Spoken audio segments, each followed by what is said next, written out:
Good morning from Coco. Today's show is called Joke Time.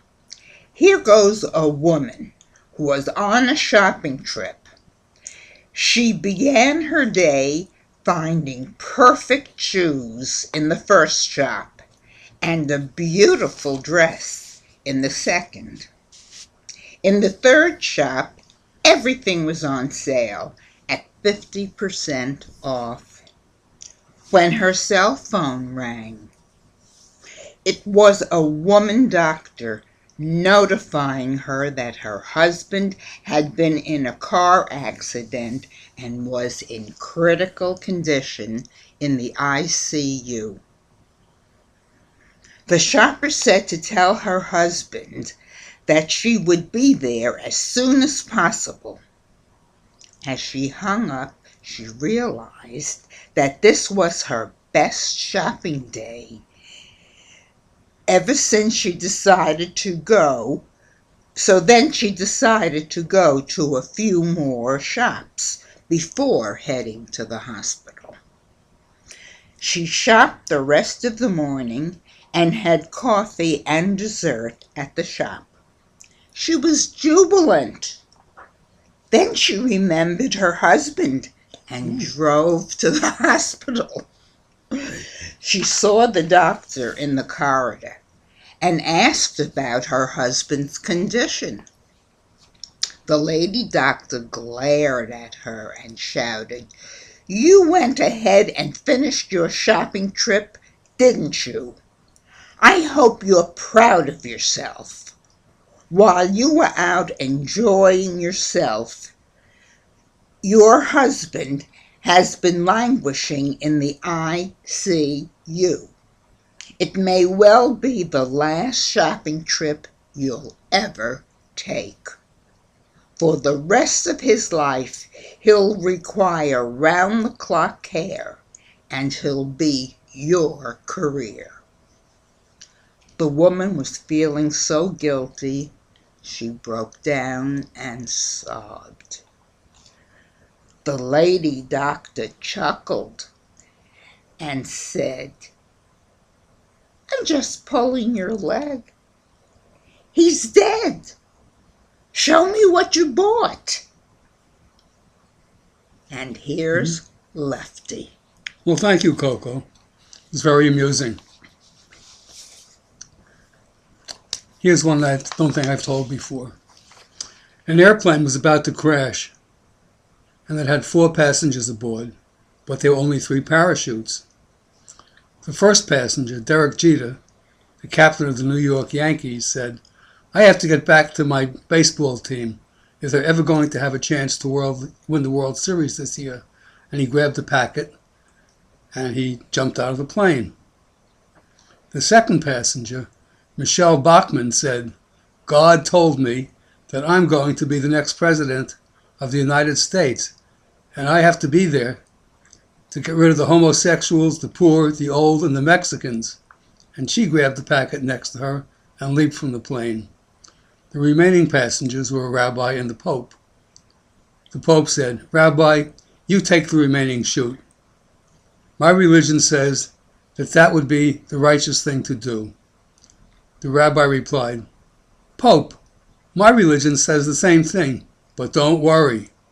There are enough parachutes for both of us. That strange lady grabbed the bag holding my prayer shawl and my Bible." Coco, you want to add another one? Certainly.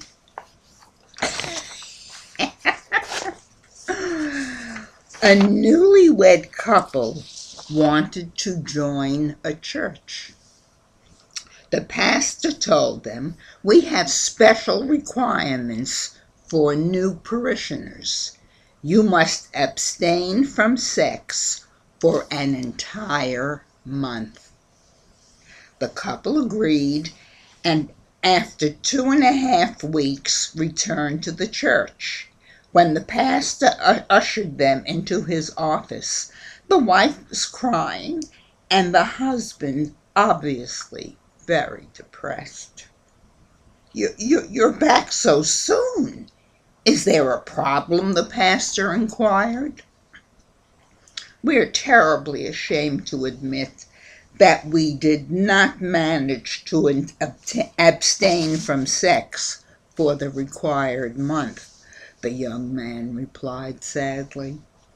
The pastor asked him, what happened? Well, the first week was difficult. However, we managed to abstain through sheer willpower. The second week was terrible, but with the use of prayer, we managed to abstain. The third week, however, was unbearable. We tried cold showers, prayer, reading from the Bible, or anything to keep our minds free of carnal thoughts. But one afternoon, my wife reached for a can of paint and dropped it.